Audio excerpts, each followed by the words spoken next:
Hola, estimados amigos, y bienvenidos a Mundo de Letras. Como todos los viernes, hoy nos encontramos con un personaje especial que está en la Ciudad de México, el maestro Carlos Azar Mansur, quien es poeta, escritor, maestro de historia de teatro. Bienvenido, maestro. Muchas gracias, doctor, y muchos saludos a todo el auditorio. Muchísimas gracias. Y pues sabiendo, usted acaba de sacar o de editar el libro del Círculo de la Presencia, que es el que tengo aquí, con editorial, Elefante Editorial. Así es. Es un libro, con unos poemas muy hermosos. Sí, no quiero hablar de él. Muchas gracias. Fíjese que Elefante Editorial es una editorial de un querido amigo que se llama Emiliano Becerril.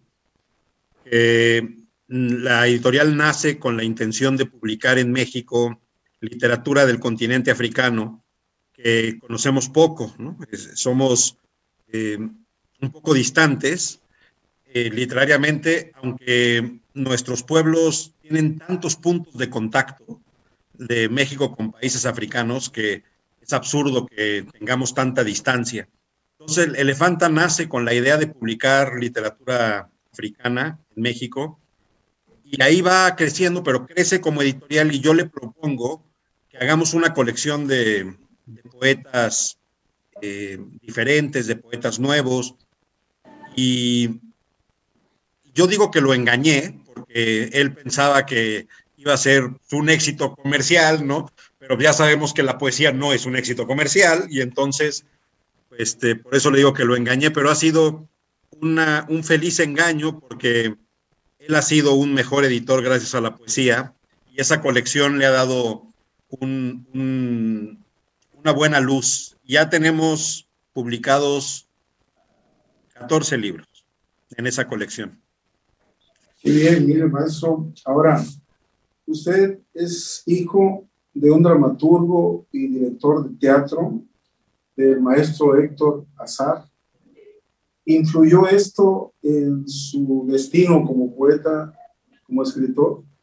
Mire, yo creo que sí, porque sin duda gracias a él y a la cercanía de los libros es que yo pude llegar a la literatura de manera directa. Sin embargo, también creo que hay algo en cada uno de nosotros que nos lleva a dedicar nuestra vida a la literatura o a estar cerca de la literatura.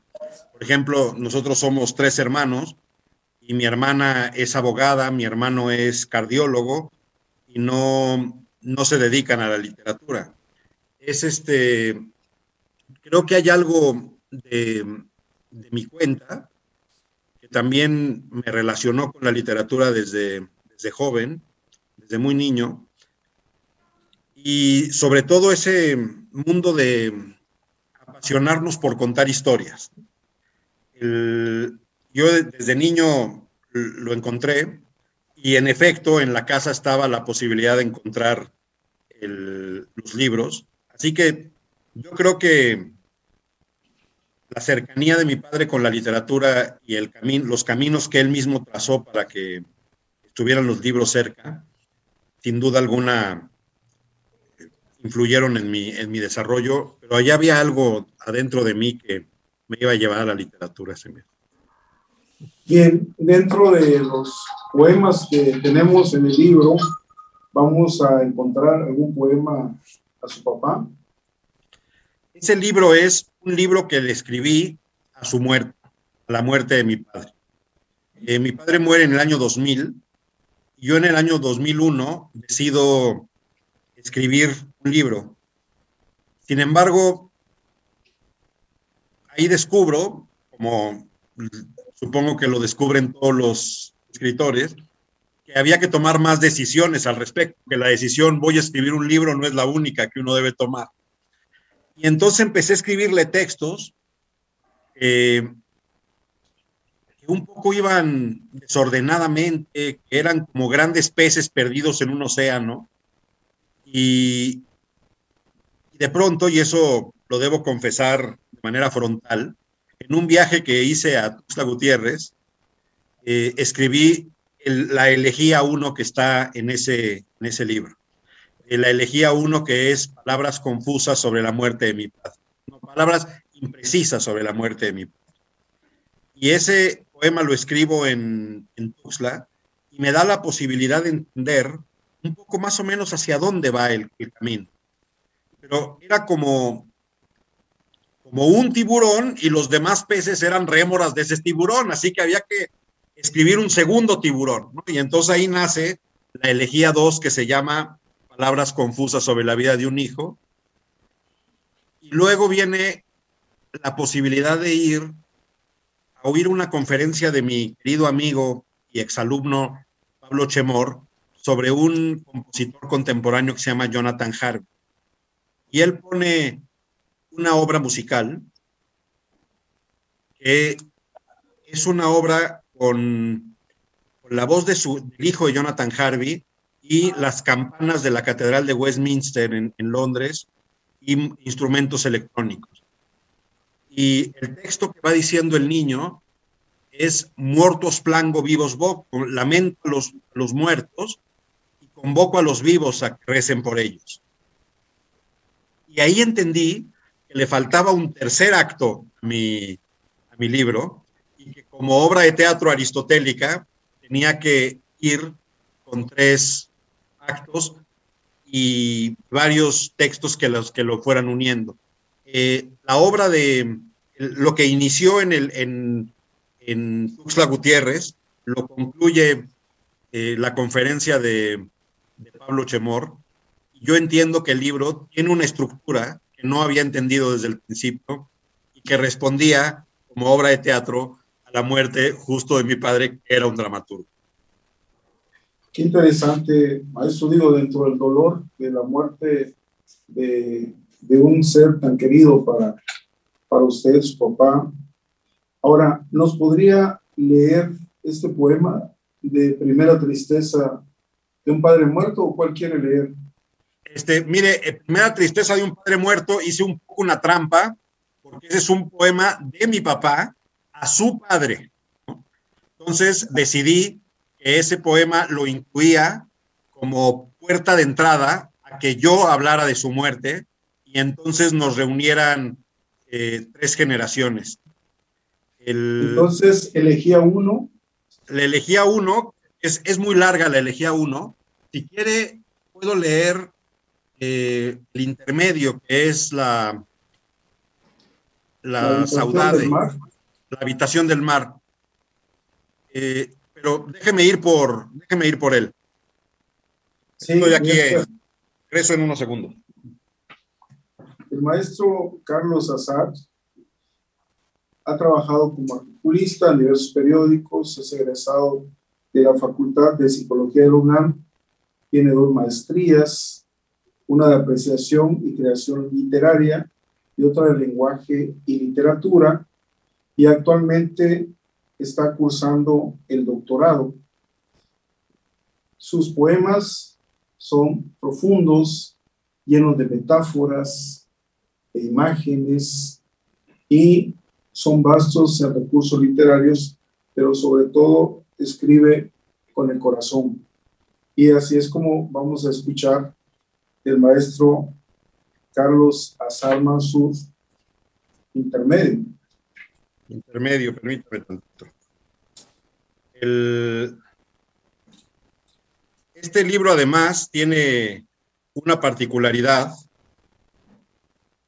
tiene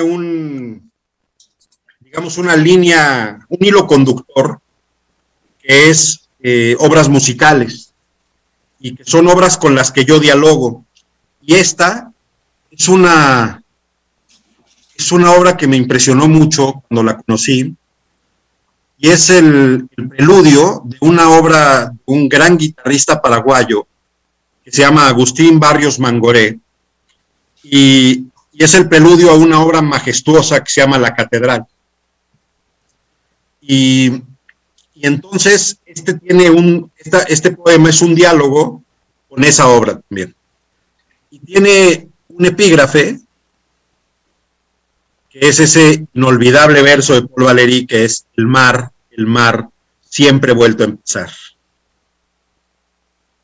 Otra vez, otra mañana, ante el olor plateado de las bestias marinas, para mirar la sinalefa creciente en esta cornisa de espuma, así el agua camina por el cansancio rutinario de esta orquesta azul, el largo lamento y esta lengua que no atina la certeza. Tengo la necesidad de una vasija en las axilas del mar y volverte a recordar como una viga para las horas doblegantes, y más, en este instante, fijar la imagen de una alondra que se pierde. Miento y escribo de lo que queda en blanco y lo que muere sobre mí, me desgarra y desgarro al final la aurora nocturna, escrita, descrita, como la inicial del mar sin querer moribunda. El tiempo que no pasa en inusitadas dolencias matinales, el tiempo invertido como los 7 dolores del ojo con hambre, el tiempo de nuevo, la sombra de hoy, la flor del incendio, el tiempo de la noche del corazón que no amanece, noche que resplandece para imantar las tinieblas mentales, porque los carnavales imaginarios me son insuficientes. Rostros monumentales, las gesticulaciones de las sombras pacientes, lanzan comentarios del sol, hipertrófico y valiente. Tarde, en el mediodía, eclipse de dunas, viejo, sanguinario, mes de luz, de silencio, los momentos turbios se parecen tanto y en el mar virulento, la noche lluviosa, el relámpago largo. Las sombras hacen pactos en julio como en domingo, y pronto me inclino a confundir la sangre con incienso. El mar de soslayo, y las armonías de sables en mis manos, y el júbilo de lluvia, incapaz de desaparecer. Estoy en la distancia, casi como tú, casi como tú. Wow. Qué bello poema, maestro, como todos los que tiene. He estado leyendo el libro El Círculo de la Presencia. ¿Influye en esto que usted sea catedrático? ¿Usted da clases a la UNAM? Yo doy clase en varios lugares de la Ciudad de México. En la UNAM es uno de ellos, en la Facultad de Filosofía y Letras, en el Colegio de Literatura Dramática y Teatro. Y también di clase en la secundaria, en la secundaria del Colegio Madrid. Doy clase en escuelas de cine, en escuelas de literatura como Casalam, en escuelas de cine como Centro, como la Facultad de Cine. Soy como una especie de taxista magisterial por la Ciudad de México, ¿no? Voy de escuela en escuela dando clase, y sin duda la docencia me ha influido mucho en lo que yo entiendo de las relaciones humanas, maestro. Bueno, mi padre también fue un docente toda su vida. Un docente distinto, él era más un catedrático, yo creo más en otra manera de acercarnos a la educación, pero sin duda, él 2 días antes de morir, dio una última clase y se despidió de los alumnos y dijo, me voy a operar, así que me despido de ustedes. Yo siento que a mí me va a pasar un poco lo mismo, ¿no? Oye, que yo voy a terminar mi vida también dando clase. Finalmente, sin duda alguna, el salón de clase me ha hecho encontrar con otras personas y ha enriquecido muchísimo el proceder de mi manera de entender el mundo. Carlos Pellicer decía, yo no solo le aprendo a mis maestros, sino también le aprendo a mis alumnos. Y eso que podría parecer un acto de demagogia, ¿no? En realidad no lo es, ¿no? Es un acto de justicia. Uno aprende mucho de las nuevas generaciones porque nos enseñan otra forma de ver el mundo, nos enseñan otra forma de leer las realidades, y uno constantemente se va rejuveneciendo, constantemente se va renovando ante esa mirada. Entonces, sin duda, mi manera de leer el mundo, de entender las cosas, ha sido influida por el contacto con otras personas en el salón de clase. Qué bien, maestro. Realmente es maravilloso, bueno, la docencia y sobre todo la de literatura. Ahora, ¿qué consejo le daría a usted a quienes nos están viendo? Muchos están iniciando en la creación literaria, otros ya tienen libros publicados. ¿Qué recomendaciones haría? Mire, yo creo que varias recomendaciones es, por ejemplo, nunca dejar de conocer lo que los otros están escribiendo. Esa sería una primera recomendación. Nunca dejar de leer lo que los otros escriben. Por ejemplo, hay ejemplos maravillosos. Carlos Fuentes o Fernando del Paso eran muy, muy generosos con el escritor joven y constantemente estaban leyendo las obras que les pedían que leyeran y opinaban, las leían con calma, con profundidad y opinaban de ellas. Eran muy generosos en la lectura de los demás. Y eso yo estoy seguro que al mismo tiempo los alimentaban, ¿no? Les daban maneras de entender lo que estaba pasando en el mundo. El escritor, me parece que un escritor que se encierra en sí mismo, esta idea de el escritor que vive encerrado en su torre de marfil, es un escritor que pronto tiende a repetirse, a decir siempre lo mismo, a morderse la cola, dirían, en términos de víboras y de culebras, ¿no? Una culebra que se muerde la cola. Me parece que leer lo que nuestros contemporáneos están escribiendo y no creer que la literatura se acabó con Cervantes, ¿no? No creer que la literatura terminó en el siglo XIX, por ejemplo, ¿no? Que muchas veces decimos eso. No, el entender, y más ahora que tenemos tal cantidad de posibilidades de conocer escritores de países muy distantes. Antes era mucho más difícil, ¿no? Y venían los libros de un mismo lugar siempre. O sea, ahora no, ahora podemos leer escritores de Filipinas o escritores de Australia o escritores de países africanos que no conocíamos y estábamos tan lejos de ellos. Y de pronto descubrir que hay nuevas cosas, que hay cosas diferentes, no nuevas historias, sino sí nuevas formas de entrar a la historia. Y eso es muy alimentador, ¿no? Alimenta mucho al nuevo escritor. Entonces, no dejar de leer lo que se está escribiendo en el mundo sería un primer consejo. Luego, no dejar de creer que uno tiene cosas que decir. Y para eso hay que ser lo más exhaustivo a la hora de perfeccionar las cosas que decir. Ser un gran maestro a la hora de construir el libro, pero sobre todo, tener algo que decir. Y querer que los demás escuchen eso que tenemos que decir. Eso me parece que también podría ser un consejo. Fíjese que ahora en la pandemia me acordé que, sobre todo porque a la gente de teatro le pidieron que cerraran los teatros de un día para otro. Entonces, un día dieron una función y al día siguiente ya no pudieron dar la siguiente. Me acordaba que la gente de teatro tiene la costumbre de dejar una luz prendida en cada teatro porque vamos a volver al día siguiente. Entonces, en la pandemia, esa luz estuvo encendida 1 año, 7 meses. Y volvimos, ¿no? Esto es, la gente de teatro volvió a tocar el escenario y volvió a llorar frente a ese escenario. Y me parece que eso es una enseñanza para todos. Ese foco está prendido para todos nosotros. Y constantemente volvemos a él porque vamos a trabajar, porque ese escenario nos espera, porque está frente a nosotros la posibilidad de hacerlo.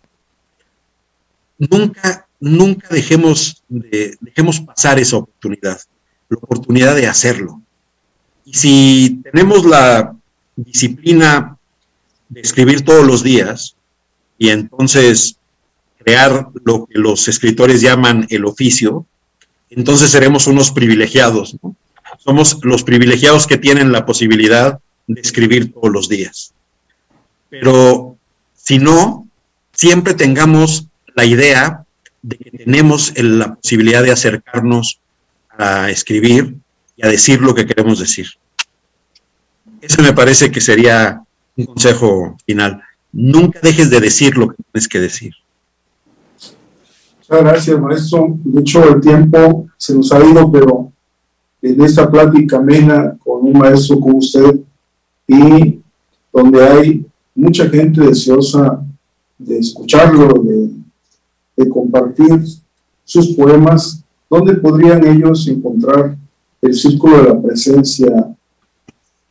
Mire, está en la plataforma de Amazon, ahí está el libro, está en otras plataformas como Buscalibre también, y en la librería, en las librerías está, en las librerías del Fondo de Cultura Económica, está en las librerías El Péndulo de la Ciudad de México, y en la misma editorial, ¿no? La misma editorial tiene la posibilidad de envíos de los libros, pero sobre todo en Amazon, ahí sí se puede conseguir el libro.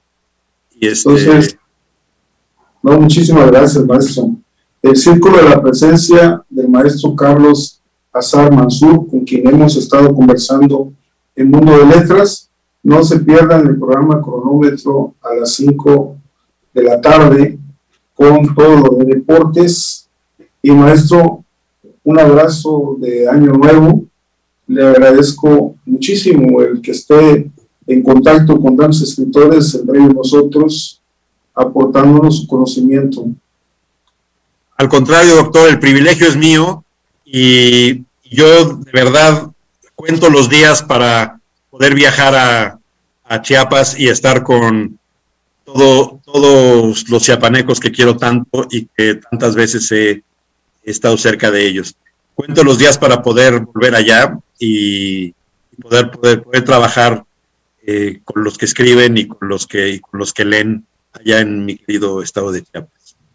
Muchas gracias, maestro. Un abrazo y nos vemos, amigos, en Mundo de Letras. Hasta luego. Un abrazo.